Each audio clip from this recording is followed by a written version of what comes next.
have all seen horrific images of school shootings, innocent children being brutally murdered. This collage of images comes from the Sandy Hook Elementary School shooting, in which Adam Lanza killed 26 people, including 20 elementary school children. Since the modern era of school shootings began with Columbine 20 years ago, we have been subjected to over 237 school shootings, according to the Seattle Times, resulting in 403 deaths. While this is understandable, a comprehensive meta-analysis since the senseless acts of violence have led many to advocate for stricter gun control measures. While this is understandable, a comprehensive meta-analysis by the RAND Corporation determined that most of these laws have little impact on reducing gun violence. At the end of my presentation, I will discuss one restriction that has led to a significant decrease in gun-related deaths. However well-meaning, these advocating for additional gun control measures are ignoring one simple fact. Any restriction on firearm ownership by citizens is unconstitutional on its face. I'm afraid we're going to have to talk about two things that you may not find exciting: theories of legal philosophy and the historical changes of the definitions of words. According to John Finnis, professor of law and legal philosophy at the University of Oxford, the dominant legal theory supporting the American view of rights is called natural law. This theory says that the United States government does not create or confer rights. It simply recognizes rights that come from God or rights that we possess by virtue of being human. This view is evident in the language of the Declaration of Independence. Quote, "We hold these truths to be self-evident, that all men are created equal, that they are endowed by the Creator with certain unalienable rights." End quote. The Bill of Rights, the first 10 amendments of the U.S. Constitution, was written with this understanding. It handcuffs the government. It says, in effect, these are the things that government cannot do. These explicit guarantees were the only way most state legislatures would be convinced to ratify the U.S. Constitution in the 1780s.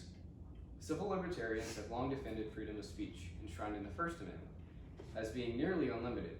There are very few legally recognized restrictions on speech.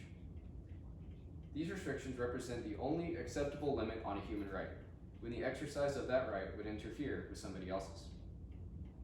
While many defend the rights in the First Amendment, few defend the Second Amendment in the same way. Well, they should. What does the Second Amendment say? Quote, "A well-regulated militia being necessary to the security of a free state, the right of the people to keep and bear arms shall not be infringed." End quote. We also need to know what these words mean. Much modern debate rages because of the word regulated in the text of the amendment. We use the word to mean controlled, governed, or directed. This suggests to many people that this means the framers intended for us to regulate or control who has access to firearms, but that was not its primary meaning in 1788. The Oxford English Dictionary is widely regarded as the accepted authority on the English language. It not only provides contemporary definitions of words, it also provides a peer-reviewed history of what words meant in earlier periods. The Oxford English Dictionary tells us that the word regulated had a secondary meaning of supplied in the 18th century. Regulated in the context of the Second Amendment meant supplied, that is, in order for individual citizens to form an effective militia, they would need to have unrestricted access to firearms that would be useful weapons in a military conflict. Most gun restrictions were enacted in the 20th century, and most comprehensive legislation was called the National Firearms Act. It was passed in 1934 in order to help fight organized crime. This act was followed by many additional national, state, and local laws restricting the purchase and possession of certain kinds of firearms. This all changed in 2008 with the Supreme Court decision, the District of Columbia versus Heller. In that case, which was brought to challenge the District of Columbia's very restrictive gun laws, the court held the following, quote, "The Second Amendment protects an individual right to possess a firearm unconnected with service in a militia, and to use that arm for traditionally lawful purposes, such as self-defense within the home," end quote. Joseph Plocker, associate professor of law at the Duke Law School, tells us how significant this decision is. As a doctrinal matter, the story of the modem Second Amendment begins with the District of Columbia versus Heller, which held that the amendment protects an individual right to bear arms for self-defense. This decision restores the proper reading of the Second Amendment. A number of recent law review articles have begun to explore the implications of Heller.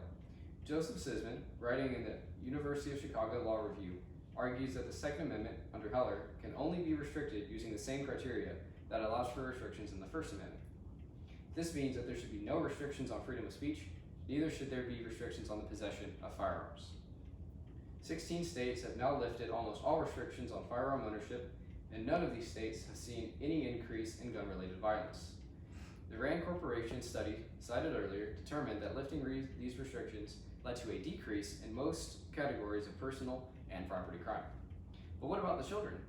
As I mentioned at the beginning, one form of restriction on firearms is both effective and constitutional. These are child access prevention laws, which require adults to control access to firearms to prevent persons from under the age of 18 from gaining access. These minors are not yet in full possession of all legal rights, so this restriction is constitutional. The RAND study found strong evidence that these laws produce a noticeable decrease in gun deaths. We all want to eliminate gun violence, but that can't be accomplished by violating our constitutionally protected right to own firearms. Thank you.